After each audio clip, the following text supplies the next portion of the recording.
హైదరాబాద్ లోనే the best gastroenterology hospital Ananya hospital Kukatpally. Appointment కై call చేయండి. అత్త కోడళ్ళ మధ్య అనుబంధం ఎలా ఉంటుంది? సురేఖ్ గారితో మీకున్న అనుబంధం గురించి చెప్తారా? మాకండి కోడలు కాదండి, నా కూతురండి. అంత మీది ఒక అందమైన ఉమ్మడి కుటుంబం, అందరూ కలిసి ఉంటారు. ఇంత ఆనందంగా ఉండడానికి కారణం ఏంటి? దీనికి పునాది ఎవరే వేశారు? మా నాన్నగారి క్వాలిటీ నేను ఎగ్జాంపుల్ చెప్పగలను. అమ్మ వాళ్ళ ఇంట్లో పెద్దది. వాళ్ళ నాన్నగారు అంటే మా తాతయ్య గారు ప్రొహిబిషన్ డిపార్ట్మెంట్లో సిఐగా ఎస్ఐగా చేశారు. ఏదో మా ఇన్స్పెక్టర్ సిఐ చేసి ఆయన కాలం చెందారు. చాలా ఎర్లీగా 48 years చచ్చిపోయారు.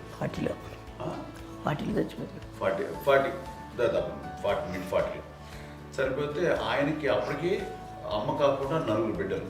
అమ్మ తర్వాత అబ్బాయి తర్వాత ముగ్గురు ఆడతారు.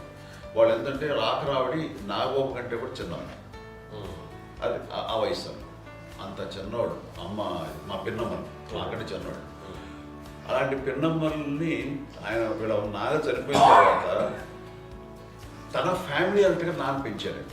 నాన్న కూడా అరాపురా శాలరీ మీద బతికేదే తప్ప కూడా కాదు. సో తనకు మిగిలిన దాంట్లో మళ్ళీ ఆ ఫ్యామిలీని చూసుకోవడం, మా అమ్మమ్మను చూసుకోవడం, వాళ్ళ మంచి చెడు చూసుకోవడం.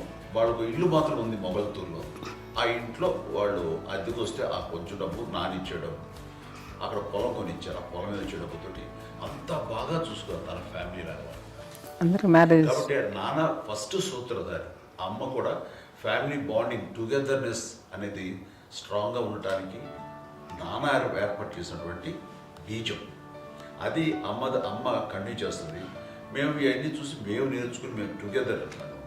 అందునే we're very rich in terms of emotional bonding. ఎవరికి ఏ కష్టం వచ్చినా, ఎవరికి ఏది ఇబ్బంది వచ్చినా సరే మొత్తం అందరం గుమిగూడిపోతాం.